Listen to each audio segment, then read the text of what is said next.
Bonjour à tous, messieurs. Je dis messieurs parce que bon, c'est tout naturel pour moi de dire messieurs, c'est plus simple.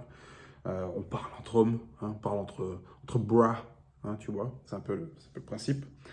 Comme convenu, je reviens pour parler des SARMs aujourd'hui. Je vais vous en parler le plus simplement possible, hein, pour pas vous abrutir. On essaye vraiment tellement de vous abrutir à l'heure actuelle que j'essaye de simplifier les choses pour que ça rentre plus facilement au cerveau, hein, pour que ça puisse rentrer plus facilement. Donc, comme d'habitude, j'essaie de trouver des articles les plus simples possibles. Donc, bon, ça se veut être un site masculin, hein, pour les hommes, pour ce qu'il en reste du moins. SARMS, la vérité sur la nouvelle tendance fitness. Non. Les SARMS sont les nouveaux produits miracles. Non. Pour développer la masse musculaire. Peut-être. De plus en plus présents dans les salles de muscu, il faut pourtant s'en méfier. Non. Alors les SARMs, sont-ils vraiment des produits dopants? Magiques? On essaie de faire le point dans cet article. Les SARMs, donc, qu'est-ce que c'est? Les SARMs sont des produits dopants à la mode, auprès de ces messieurs en quête de gros muscles.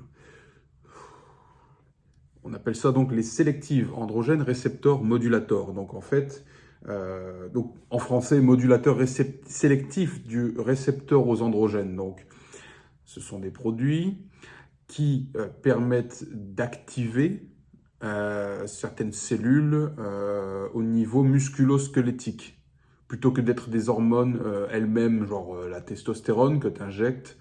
Voilà, c'est pas encore le même système, c'est pas le même principe. C'est sélectif. C'est censé cibler uniquement les muscles et pas le reste, genre la prostate et autres organes. C'est pas censé, c'est supposé ne pas avoir d'effets secondaires, ne pas avoir, même s'il y en a, ne pas provoquer de problèmes majeurs comme des trucs plus hardcore, les stérols ou autres. Donc c'est censé aider à être plus fort, oui, plus musclé, peut-être, plus viril. Non, non, un produit vous rendra pas plus viril, soit vous êtes viril, soit vous l'êtes pas. La virilité, c'est dans le comportement, dans les actions. C'est pas dans un produit, ok? C'est pas en faisant, par exemple, de la subversion sur Internet, en fumant des pipes et en buvant du cognac que vous êtes plus fort, ok? Ou en tirant à la carabine. Ça, c'est des conneries. C'est de la masturbation, c'est des conneries, d'accord? C'est de la merde. On va revenir au sujet. Ils apparaissent comme les nouveaux produits miracles pour développer la masse musculaire, mais sont de loin d'être aussi bénéfiques qu'on peut le penser et pourraient même être aussi dangereux que les stéroïdes. Bon, je m'arrête ici. C'est pas plus dangereux que les stéroïdes. De base, les SARMs ont été faits pour, je dirais pas guérir, mais pour soutenir la masse musculaire chez les personnes qui sont rachitiques, qui sont, je dirais, victimes de problèmes au niveau musculo-squelettique ou qui ont des TMS, des soucis de santé particuliers concernant les articulations et autres, pour faire en sorte de pouvoir maintenir une certaine masse pour, à long terme, avoir un espèce, enfin, je pourrais dire, un confort de santé global. Voilà, donc si tu es plus musclé, tu protèges tes os. Donc, tu as moins de risque de fracturer à 80 ans en tombant des escaliers ou tombant de ta chaise. En gros, c'est ça le but de base. Selon les consommateurs, les SARMs permettraient de changer complètement d'apparence, non, de faire largement progresser les performances et de limiter le vieillissement du corps. Donc, comme je le disais, vous vivez plus longtemps si vous avez des os plus solides. Et c'est pas en buvant du lait et en mangeant un peu de chèvre, enfin de chèvre, de fromage de chèvre, hein, pas de chèvre, que vous allez durer plus longtemps, hein, et que vous allez renforcer le calcium des os. Okay, ils sont de plus en plus présents dans les sacs de sport des pros comme des amateurs. Non, moi je me promène pas avec de la dope. Je me promène pas avec de la dope ou de produits dans mes sacs. Bon. Par contre, quand tu vois le mec arriver avec ses 3 valises à la salle de sport, t'as compris. Et pourrait faire des merveilles. Bon, des merveilles, il ne faut pas non plus exagérer. Fantastique. Croissance musculaire sans graisse, peut-être. Diminution de cette dernière, donc de la graisse. Endurance améliorée, oui. Récupération plus rapide, oui. Et les effets secondaires seraient très faibles, voire inexistants. Donc, c'est pareil, c'est plus vous abusez, plus vous avez de problèmes. C'est comme n'importe quoi. Vous pouvez, avec un surplus d'eau, vous pouvez développer une cirrhose. Je répète, avec un surplus d'eau, vous pouvez développer une cirrhose. C'est complètement fou, mais oui. Vous pouvez développer des problèmes de santé avec l'eau. Donc en partant de ce principe-là, vous dites peut-être que je vais suivre les doses recommandées. Peut-être, ok? Je ne dis pas qu'il n'y a pas d'effets secondaires. Si vous avez des effets secondaires, c'est que vraiment vous avez fait de la merde, point. D'où viennent-ils? À l'origine, il s'agit de produits mis en place pour des applications médicales, comme je l'expliquais juste avant, et qui seraient très proches des stéroïdes anabolisants. Je vous l'ai dit, j'ai jamais utilisé de stéro, mais personnellement, quand moi je compare un gars qui prend des SARMs et un gars qui prend des stéros, vraiment, bon, ça saute aux yeux qu'il y a une différence. Ils sont censés prévenir la fonte musculaire liée à certaines maladies comme le cancer ou l'ostéoporose. Comme je l'expliquais aussi plus haut, c'est fait pour ça de base, pour protéger les gens. Pour protéger les gens de certains symptômes qui pourraient les conduire à la mort. Mais ce sont également des composés qui exercent une action sélective sur les tissus corporels, comme je le disais. Ils auraient donc les avantages des stéroïdes anabolisants sans avoir leurs effets secondaires nocifs. Comme je le disais, en fait, ça a été développé pour ça. En fait, c'est une espèce de stéro, enfin de produit dont on aurait les avantages au niveau tissulaire, sans les effets secondaires des stéros. Donc sans action néfaste sur le foie, la prostate, les reins, le cerveau et autres. Voilà. Donc, ces compléments permettraient donc de développer les performances, comme je disais avant, d'avoir une croissance musculaire maigre plus rapide tout en favorisant la perte de graisse. Enfin, les SARMs ont une action spécifique donc sur les muscles et les os sans toucher d'autres organes. D'où l'intérêt d'utiliser ça quand on a des problèmes de santé, enfin, du moins, entre guillemets, parce qu'à long terme, on ne sait pas vraiment ce que ça fait. On sait, il y a eu des études là-dessus, mais c'est pas assez...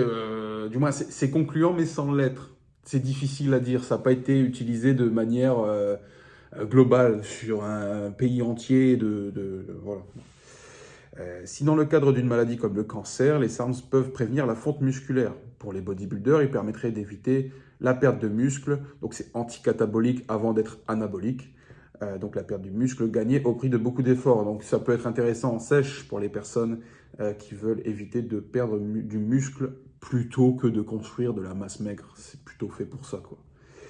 Et surtout, ils seraient dépourvus d'effets secondaires, comme les palpitations, il n'y en a pas.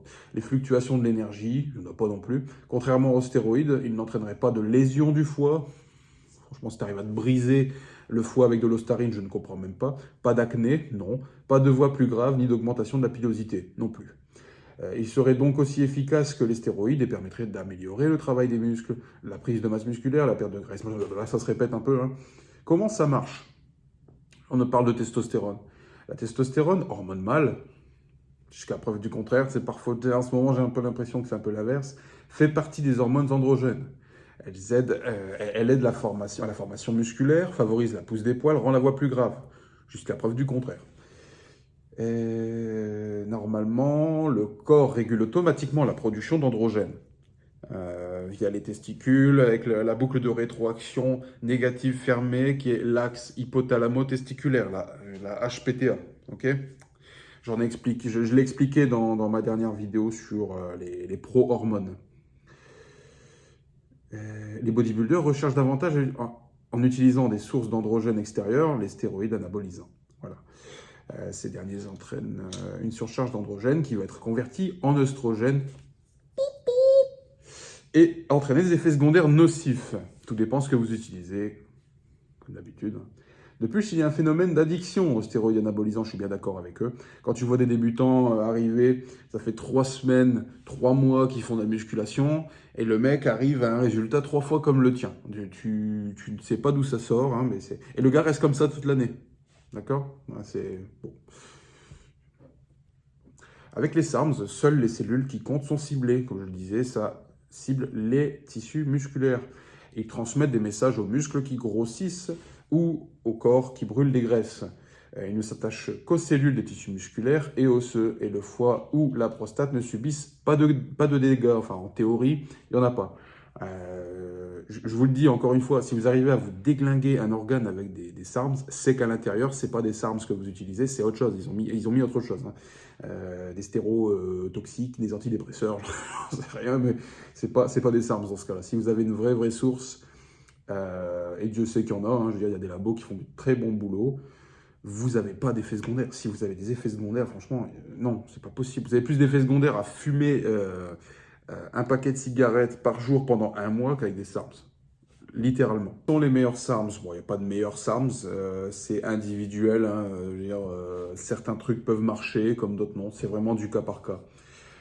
Les essais sur les SARMs sont en cours, donc c'est tout le temps en cours, hein, de toute façon ça fait 20 ans, 25 ans que ça existe, mais c'est en cours.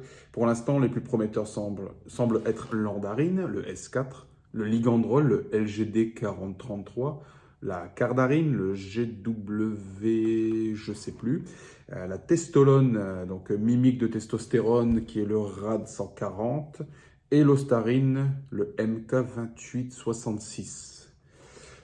L'andarine booste les performances et améliore la densité osseuse tout en stimulant la libido. Bon, ouais, stimuler la libido, prendre la maca, c'est mieux.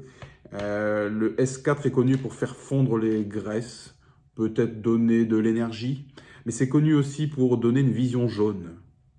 Oui, une vision jaune, vous voyez jaune, vous ne savez pas pourquoi. Donc ça peut ne pas donner envie de l'utiliser. Le ligandrol permet d'obtenir rapidement des muscles maigres avec un gain de force important.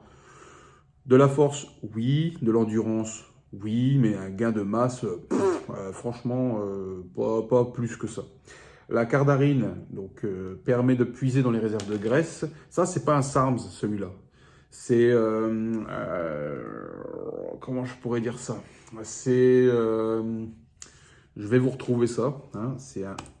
alors, cardarine... C'est pas un SARMS en soi, il active quelque chose, donc c'est un agoniste récepteur des PPAR en fait, c'est un peu particulier, mais c'est pas un SARMS, c'est pas un SARMS du tout. Ça sert, si vous préférez, à faire comprendre au corps que, grossièrement, que la source d'énergie qui doit être utilisée, c'est les graisses, plutôt que le glycogène. C'est un peu comme ça qu'il faut le voir. Par contre, ce truc-là est vraiment intéressant dans le sens où il abaisse les triglycérides et le sucre dans le sang. Donc si vous êtes diabétique, ça peut être vraiment intéressant. Il y a des mecs qui couplent ça avec la traîne, parce que la traîne fait monter, en gros ça dérègle tout. Donc ça peut être vraiment intéressant pour gérer le cholestérol, donc dans une moindre mesure évidemment. Hein. C'est fait pour ça, donc pour les personnes qui veulent beaucoup d'endurance, qui travaillent en endurance. Moi personnellement, je l'ai déjà utilisé ce truc-là, c'est pas un SARM, c'est pas un dopant. C'est plutôt pour booster l'endurance. L'ostarine est idéale pour la récupération musculaire, oui. Augmente la masse musculaire maigre et réduit la dégénérescence des tissus, oui, ça a été fait pour ça. Enfin, la testolone, le RAD140, agirait sur la masse musculaire, la masse grasse, et lutte contre le cholestérol, et lutterait également contre la maladie d'Alzheimer. Donc comme quoi, vraiment, ça a été étudié pour guérir, du moins apaiser les troubles, soit neurologiques, de cholestérol, de problèmes de cachexie, de problèmes osseux, de problèmes de tout ce que vous voulez. Ça sert à ça de base. Ça ne sert pas à devenir musclé. Les SARMs sont-ils vraiment sans risque? C'est comme n'importe quoi. Non, rien n'est sans risque. Hein. Consommer du porno, boire de l'alcool, les fast-food, TikTok, etc., la cigarette, tout ça, c'est dangereux. C'est dangereux, mais on ne vous le dit pas, ça. Les SARMs sont-ils vraiment donc sans risque? Arrivé à ce stade de l'article, on pourrait croire que les SARMs sont vraiment des produits miraculeux. Toutefois, il convient de rappeler qu'il s'agit de produits pharmaceutiques et non de compléments alimentaires. Bah oui, ce pas des compléments alimentaires. Hein. Si on en trouverait un peu partout, on n'en trouve pas partout, on en trouve un peu partout, mais pas sur les sites un peu partout pour tout le monde. Quelques effets secondaires constatés. Les SARMs n'en sont qu'à leur début et les recherches sont encore limitées. Donc, comme tout produit de type proto, hein, c'est pas quelque chose de surtesté sur une population complète. Ça reste toujours moins dangereux que certains hein. Donc il est impératif de consulter son médecin avant de se tourner vers ces produits dopants nouvelle génération, les dopants next-gen. Des effets secondaires ont été observés lors de prises importantes, je répète. Des effets secondaires ont été observés lors de prises importantes. Ils peuvent entraîner une perte de cheveux, des problèmes de vision, comme je le disais, le S4, un développement excessif des seins. Un développement excessif des seins. Est-ce légal? Donc, légal à acheter, oui. Vous pouvez en acheter, il n'y a pas de problème. Maintenant, en consommer pour les compétitions, c'est autre chose, bien sûr. Je rappelle que la caféine est un produit dopant de base. Depuis le 2008, les SARMs sont interdits par l'AMA, donc l'Agence mondiale antidopage, et font partie des autres agents anabolisants. Donc, comme je l'avais montré dans ma dernière vidéo, il y a toute une liste de dopants, même tout ce qui est pchit pour le nez, tous les trucs antidouleurs sont des produits dopants. Hein, bon. Bientôt avoir des couilles, ce sera dopant. Bon. Il convient en outre d'être méfiant vis-à-vis des produits proposés sur Internet. Comme je vous le disais, il ne faut pas acheter ça n'importe où, n'importe qui. Hein. Surtout déjà, vous achetez pas à un qui. Hein. Vous achetez dans ce cas-là quelque chose de sérieux, pas de la crasse. Certains produits vendus sur la toile sont présentés comme des SARS, mais n'en sont pas. Bah oui, il se peut qu'il y ait des stéros dedans. Comme je l'avais dit aussi, sur certains pro-hormones, ils peuvent foutre dedans des stéros plus violents pour vous faire croire que le truc marche. En fait, c'est des stéros, hein, c'est sûr. C'est stéros. C'est comme si je te vends de la créatine et demain, tu as des tumeurs, tu as des trucs pas sympas, tu fais une phlébite, tu as des problèmes de foie, c'est que c'était pas de la créatine. Beaucoup contiendraient des drogues interdites par les fédérations sportives et les informations de dosage sont souvent fausses, ce qui augmente les risques. Bon, au niveau dosage, même sur Internet, les gens ne sont pas encore assez débiles pour prendre des surdoses. Les gens, généralement, prennent des doses adaptées. Sachant que dans les études, je dis bien en général, dans les études, les produits sont effectifs à 1 mg. Donc pour traiter des patients qui ont des syndromes X ou Y, 1 mg serait suffisant. Bon, pour des personnes qui ont besoin, qui aimeraient se muscler, évidemment, on gonfle les doses, n'est-ce pas? Les grands groupes pharmaceutiques n'ont pas encore commercialisé les SARMs, et je vais vous dire pourquoi. Et les produits que l'on trouve sur le marché sont rarement fiables. Ils ne sont normalement accessibles qu'aux scientifiques, même si on trouve beaucoup de SARMs sur le web. Pourquoi on ne commercialise pas les SARMs? Parce que c'est fait pour guérir, c'est fait pour apaiser des symptômes. Donc on ne va pas vous les recommander, évidemment, c'est logique. Hein. Bon, tout ce qui fonctionne, on ne vous le vendra pas. C'est tout. C'est pas que c'est dangereux. Il y a des choses bien plus dangereuses en vente libre. Il y a des trucs très très dangereux en vente libre. Mais ça c'est bon, ça c'est bien, ça fait de l'argent. Ça fait de l'argent, ça, sur votre dos. Ça fait des milliards. En résumé, faut-il en consommer ou pas? Bon, en tant que coach sportif, personne expérimentée, je pourrais dire expérimentée, entre guillemets, j'ai 10 ans derrière moi, sous la ceinture. Moi, je ne recommande pas de consommer quoi que ce soit, même pas des compléments alimentaires. Moi, je recommande rien du tout. Je n'oblige personne, je ne dis pas à qui que ce soit de consommer telle ou telle chose. Rien, nada, que dalle. Commencez par manger, vous entraîner, dormir. C'est la base, ok, en musculation ou dans tous les autres sports. Manger, boire de l'eau, manger des légumes, de la viande, des œufs, dormir, puis se réentraîner, puis refaire la même chose. Voilà. Ça, c'est la base. Maintenant, inciter des gens à consommer, non, surtout pas. Ça, c'est pas un truc que je ferais.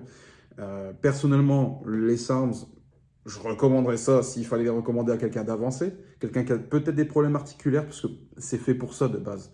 Soulager les articulations, pas forcément. Chacun a les bénéfices de tel ou tel SARMs. Bon, le corps réagit en fonction. Hein. Mais pour les personnes qui ont des problèmes articulaires, un problème de tendinite ou autre, ça peut être une solution, ça peut être effectif. Maintenant, de là, vous imaginez pas à être énorme, vous n'allez pas être Jay Cutler en prenant des SARMs, c'est non, ça c'est clairement non. Ça peut être une aide pour la récupération globale, physique. Ça élève le mood, ça peut être un effet aussi sympa, donc ça élève le mood, vous vous sentez bien avec certains SARMs, je le dis. Hein. Il y a énormément d'autres SARMs qui se développent sur le marché. Bon, j'en parlerai pas parce que non seulement là c'est vraiment un stade d'étude, mais d'études vraiment bon, sur des rats malades ou pas malades, machin. Donc bon, il y a beaucoup d'autres SARMs, mais j'en parlerai pas, ça sert à rien. Puis je n'ai pas envie d'inciter certaines catégories de personnes à en utiliser, hein, ça servirait peut-être à rien, parce que généralement ceux qui utilisent ces produits, ce sont des débutants qui n'ont aucun niveau et qui pensent être énormes avec des SARMs, alors qu'il faut passer d'abord par la case progression, enfin musculation, hein, pour progresser. Et surtout se sortir les doigts du cul pour y arriver. Ça, c'est le meilleur dopant, se sortir les doigts du cul et arrêter la masturbation sur Internet. Ça, c'est le meilleur dopant pour commencer. Ok. Alors, il me tue. Quelques heures de musculation en plus auront un effet nettement plus positif que la prise de ces produits. Voilà, maintenant, vous savez. Et en plus de ça, en fin de page, ils nous disent de ne pas consommer ces produits, mais ils t'affichent un dopé en train de faire des pompes. Bon. C'était ma vidéo sur les SARMs. J'ai pas grand chose à dire parce qu'en vérité, les SARMs, c'est pas grand chose. Donc, est-ce que je recommande ça? Pas forcément. Je dirais même non. Si vous êtes quelqu'un d'avancé qui fait de la compétition, peut-être utilisez-les. Bon, il y a peut-être certaines molécules qui vont marcher mieux que d'autres sur vous. C'est un facteur de test à tester, hein. Renseignez-vous sur ce que vous prenez, pourquoi, comment, combien de temps.